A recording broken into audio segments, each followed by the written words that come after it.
Christmas is a magical time of year. I just wish I had someone to spend it with. Christmas wishes have been known to come true. As Christmas wishes have been known to come true, the winner of Christmas movie English lesson is The Princess Switch. Ta-da! Thank you everyone for your support and choice. This film is truly a fairy tale, a bit naive with a quite predictable happy ending, but that's what Christmas is supposed to be about, isn't it? The film is a successful Netflix project, that's why there is The Princess Switch Part 2 and Part 3, which you can all watch within a heartwarming movie night. The vocabulary in the film is not hard. The actors talk with a comparatively slow pace, accurately enunciating their lines, which creates the vibe of a fairy tale. This can work to your advantage if you want to practice pronunciation. And today I'm gonna tell you how you can achieve that watching movies. Vanessa Hudgens plays two girls in the film. One of them is American and another one is British. So she pulls off both accents. Stacy DeNovo, how's it hanging? How's it hanging? A bit much, is it? Today we are going to practice your speaking using words, idioms and phrases from the movie, paying attention at the same time to pronunciation and the accents. So let's start and have fun together. Stacy is a baker. She has her bakery shop in Chicago. Your bakery is the best kept secret in Chicago. Well, then I'm counting on you to spread the word. After receiving a compliment about her product, she says, "I'm counting on you to spread the word." There are two useful expressions in one sentence. They are very easy to remember. The phrasal verb count on someone has multiple meanings, but all of them are combined into one general meaning: to trust someone to do something. If you talk about the person, so you rely on a person because you believe they can do what you ask them to do. For example, you are the boss and you tell your employee you trust him to finish the project on time. How would you say that using the phrase count on? If you need more time, just pause the video. I count on you to finish the project on time. Let's use it in a question. Ask me if you can rely on me not to tell anyone your secret. Can I count on you not to tell anyone my secret? Use the phrase in a negative sentence, saying you can't rely on his help because he has failed you before. I can't count on him. He has failed me in my moment of need, or something like that. So how is it going so far? Can I count on you to continue practicing? I believe I can. So we are moving to another expression in the sentence, spread the word. It's a very easy for understanding idiom that means to tell something to a lot of people. You can also say spread rumors, spread gossips, spread a message. Just a gentle reminder, the verb spread is irregular. It doesn't change in other tenses. For example, he spread the rumors last year. He has already spread the gossips. He had spread the word about the app before it became popular. You know the Christmas speaking contest you're always talking about? Uh-huh. Ta-da! Right from the first minutes of the film, we get to know that Stacy doesn't work alone. She has a sous chef, Kevin, who is also her best friend and a single father. Stacy recently broke up with her boyfriend. To distract her somehow and help to move on, Kevin sent an application to participate in some fancy royal baking contest, and they happened to be invited. You know I'm not good at spontaneous. This could put us on the map. Stacy doesn't seem to be very excited about it. So Kevin is trying to persuade her, saying it's a great opportunity which can put us on the map. Back in the days, a place or a city had to be really important or big enough or well known for people to mark it on a map as a must visit. So nowadays, When you use this phrase, you are expressing approval for the fact that someone or something has made a person, place, or thing well known and important. For example, you might say, the story has put our little town on the map, or the success of his first album really put him on the map in the music industry. Let's say you are curious about what made iPhones well known and so popular. How would you ask that question using the idiom put on the map? What put iPhones on the map? Let's say you don't believe using AI features can make your work gain recognition or stand out. How would you rephrase that? I don't believe using AI features can put my work on the map. So what made Stacy change her mind about participating in the contest? She meets her ex, who turns out to be quite happy with his new girlfriend. Stacy realizes she has to make some changes in her life as well. Piping bag, prep spoons, rolling pan, sifter, and sauté pan. Alphabetize the equipment list. Stacy is checking the equipment she needs for baking. Do you bake? Unfortunately, I don't. But I wanna know what helps people make all those delicious goods that are so hard to refuse to buy. The first one on the list is piping bags. They are for decoration, filling, or writing on baked goods. Prep spoons are for measuring, stirring, mixing, and to portion their ingredients. Rolling pan or rolling pin is used to even the thickness of a dough. Sifters are for separating or breaking up clumps. Sauté pan is used to cook something in a small amount of oil, but over high heat. So if you want to make Christmas cookies or a Christmas cake, this is the stuff you need. Stacy meets one of her competitors, whom she remembers very well from school. They knew I had talent. Oh yeah, like when you sauced Professor Kendall's berries? When you sauced Professor's berries?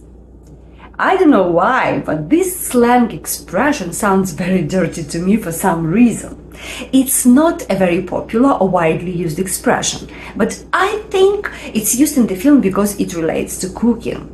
So have you guessed already what it means? Kind of flirt with someone, complimenting someone in order to please them or get their attention, like brown nosing, for instance. So, as revenge, the girl flipped her coffee cup onto Stacy's clothes, which made Stacy go look for another apron. On her way, she bumped in her doppelganger, Margaret, the Duchess, who is about to marry the prince. Well, when it comes to wedding cakes, the bride is always right. Precisely. Precisely is a wonderful word to remember and use when you totally agree with someone. It means exactly. Nowadays, you can hear young people saying 100% when they approve what you are saying is right or true. For example, it's beautiful, isn't it? Yeah, 100%. So in your conversation, you can reply 100%. Totally agree. Exactly. Precisely. A consultation. Wow. Well, shall we say in an hour or so? An hour? You can hear the actress speaking with British and American accents. They are both very clear and not fast at all. That's why I recommend this film for practicing or perfecting your pronunciation. While watching the movie, pause it during the conversation and read the subtitles, trying to sound like an actress. No, you can't tell a soul about this. You can't tell a soul about this. I wouldn't want to risk offending the king and queen. I wouldn't want to risk offending the king and queen. By the way, just by repeating sentences like this one, without even knowing the rule, you will feel, if I say, I would not risk to go there alone. Do you feel that something is odd, like something is not right in my sentence? And you feel that because your brain remembers there was something different after the word risk. If you know the rules, you will answer that after risk, the gerund should be used, the verb with ing ending. That's why reading out loud, repeating after someone, cannot only improve pronunciation, but also help you remember the sentence structures without learning by heart hundreds of rules. It's great and even funny exercise, and I believe you'll enjoy it. Write in the comments if you practice this type of exercise or if you want to practice and how it helps you. Right. Of course not. My lips are sealed. Brilliant. Stacy agrees to meet the Duchess without saying a word to anyone. She uses the idiom, "My lips are sealed." Use this expression anytime you promise someone not to spread a word about something. So, what would you answer to the question, "Can I count on you to keep it between us?" Of course, my lips are sealed. I really wish you and Stacy were a thing. If sparks were gonna fly, we'd know by now. Kevin confirms Stacy and him have always been just friends. He says, if sparks were gonna fly, we'd know by now. Sparks fly is also an idiom, and it has two opposite meanings. The first one that used in the film means two people are sexually attracted to each other. For example, sparks flew the moment they met, or sparks fly every time they look at each other. The other meaning is to have an argument, confrontation, or intense situation. For example, they strongly disagree about the deal. I feel like sparks are gonna fly, meaning I feel it can turn into a fight or an argument. It's uncanny. Do you think we could be related somehow? Margaret's servant says it's uncanny after seeing the resemblance of the two girls. Uncanny means strange or mysterious, especially in an unsettling way. For example, an uncanny feeling that she was being watched. You can use this word whenever you feel something extraordinary, mysterious is happening, something beyond explanation, especially if there is a sense of surprise. Some more examples. The way he predicts trends is uncanny. It's like he can see the future. The house is so old, it gives me an uncanny feeling of ghosts around. Your great-grandmother's cousins fled the country after a dalliance with an American divorcee. The girls really might be related because one of their ancestors moved to America after a dalliance with an American man. Dalliance means a short sexual relationship with someone. I become you, and you become me. It'll only be for 2 days. No one would even notice. Stacy agrees to Margaret's crazy idea to switch places for 2 days in exchange of Kevin's daughter acceptance into the Royal Dancing Summer program and make her dream come true. The moment everything was settled, the prince comes to see his fiancée. You look lovely in pink. And you look lovely as well. I'm sure pink would be very becoming. Very becoming is a compliment that means something is attractive and well suited to the person wearing or doing it. For example, you might say, that dress is so becoming on you, meaning it really suits you. Let's practice telling compliments. For example, you do like someone's new haircut. How would you say it using the word becoming? Your new haircut looks becoming, or this new style is very becoming. Synonyms of becoming include flattering, pretty, attractive, and enhancing. I trust the accommodations are to your liking. Oh yes, they're top drawer. If you describe someone or something as top drawer, you are saying, often in a humorous way, that they have a high social standing or are of a very good quality. But is there a problem with the sofa? In fact, I took a nap on it. Slept like a log. A log?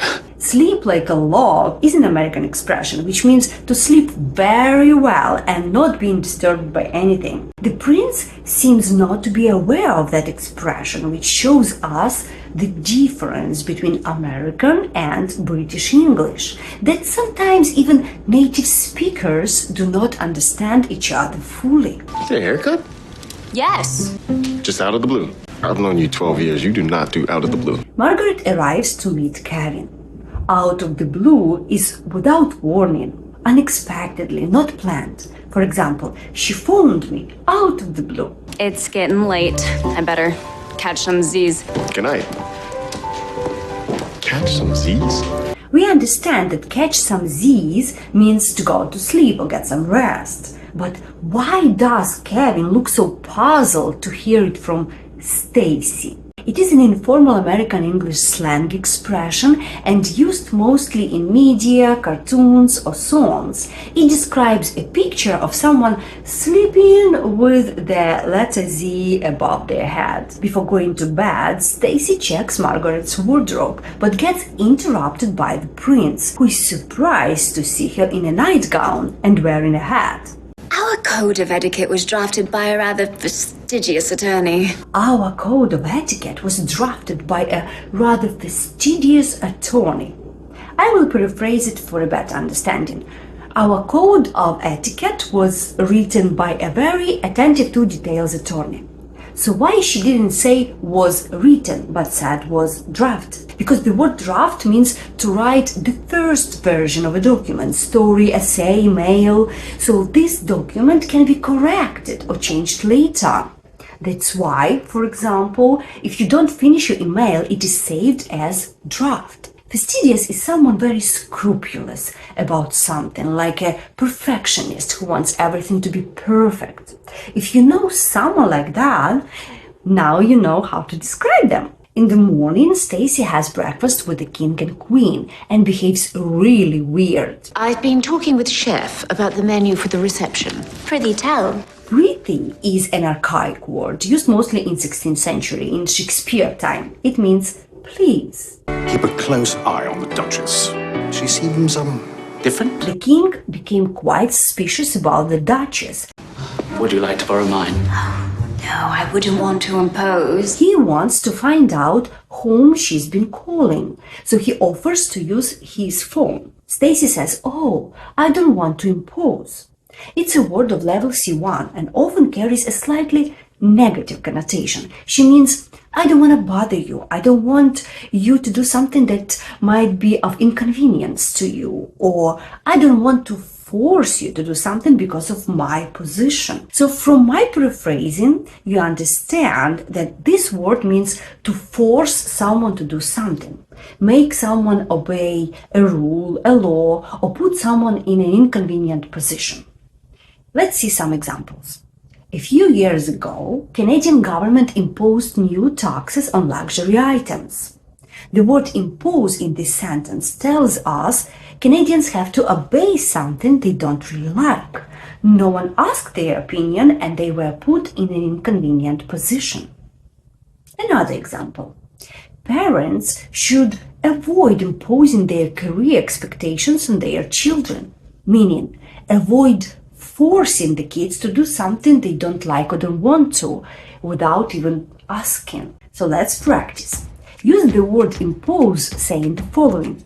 I don't want to ask you to do something you might not want to do, but could you help me please move the furniture? I don't want to impose, but could you help me move this furniture? You know, there's something about you, something I hadn't really noticed before. I can't quite put my finger on it. I can't put my finger on it is an idiom that means you can't fully understand or explain something. For example, you might say, there is something odd about him, but I can't quite put my finger on it. The antonyms of this idiom are analyze, describe, determine, explain. So let's use it in our conversation. Answer my questions. There is something strange in his behavior, but I can't figure out why. Can you?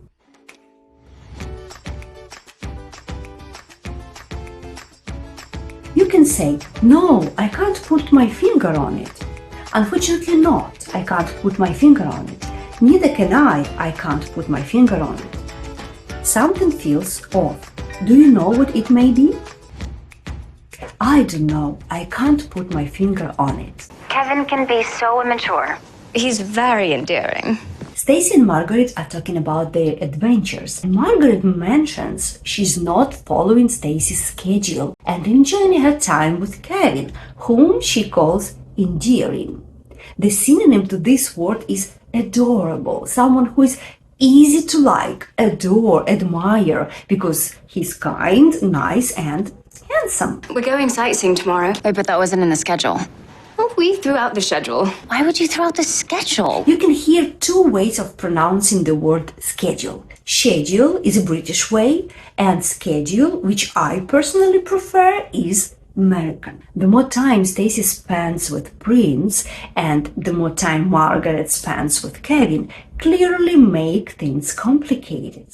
You're in love with Edward. And you're in love with Kevin. How the girls are gonna solve this? Will they switch back or stay with men they love? Watch the film to find out and practice the new vocabulary. And of course, your speaking. Thank you for practicing with me until the very end. I wish you a Merry Christmas and Happy New Year. Now, this should be interesting. Oh, shut it, Frank.